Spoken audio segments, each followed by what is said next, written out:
Well, I've always been the type of artist that don't have no restrictions on myself. I feel that it's good to experiment.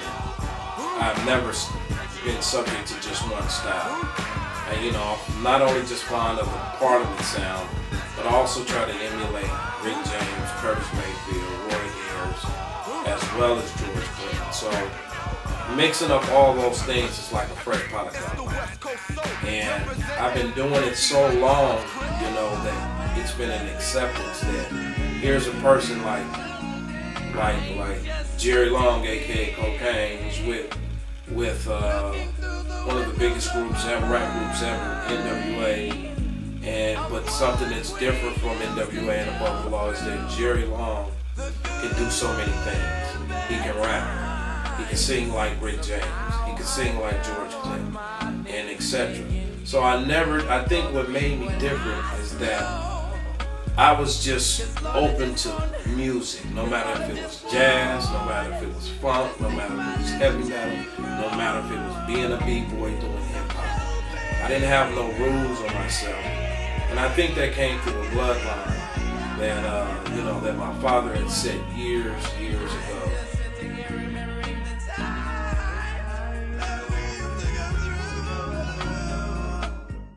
Easy to me, he was the root, from all the branches that grow, from the Ice Cubes to myself to Snoop to Dre. When he passed, oh man, it just left everybody separated. I would go to the studios and I was hungry.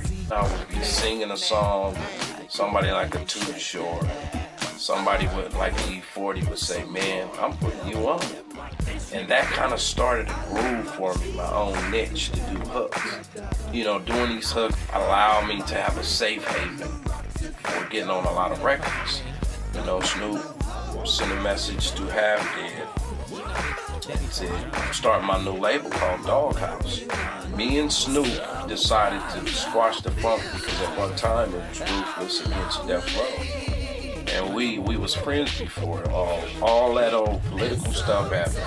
In 1999, Snoop said, I got this group called the Eastsiders. So the first song we did was at the Music Grinder, and that song was called Lay You Down. That opened up a whole can of worms. Dr. Dre had called me up to the studio because he had this record called LA. Bang it! And that did pretty good, so Snoop was like, I want to sign you. Doghouse taking over the world. He did The Last Meal. I think I really was supposed to get on like 3 songs. He ended up using 8 songs. And that record right there, The Last Meal, is really a classic. It did extremely well, so it really catapulted my name out there. It moved from just being from underground to being on a big scale. I've done such cuts like Wrong Idea, Badass, Half Dead, Snoop, all the way from the Eazy-E, all the way from Puffy, Busta Rhymes. I am really the most featured artist in the world, and that's a blessing.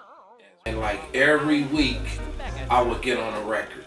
I wouldn't care if you black or if you SA or if you white. Everybody, it seemed like every other week or every week I had something to do on somebody's stuff, and just start flowing even more. So I just kept that up for years. I always been a lab rat. I stayed in the studio, you feel me, through the good, the bad, and the ugly times. And it just kept going, and then people started hearing about it, and the 2 people that they would go to is either a Nate Dogg or a Kokane. And it just kept going, it kept going, it kept going, and it started getting out of control. Like, wow, this dude is everywhere.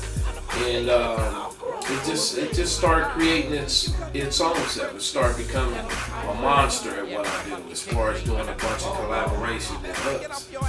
And I took the positive energy out of Eric's wisdom, and it just made me work 10 times harder. So people would want to come back, and they couldn't necessarily get George Clinton or Rick James, but they can get Kokane. They would always come back to me.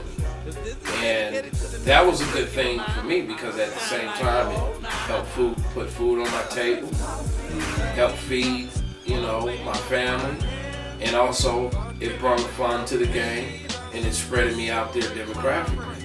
It allowed me to take some time off, reflect on life, because I have 8 wonderful children and a beautiful wife I've been married to for like 21 years, and move up to Seattle. So I met this brother by the name of Eric Romas.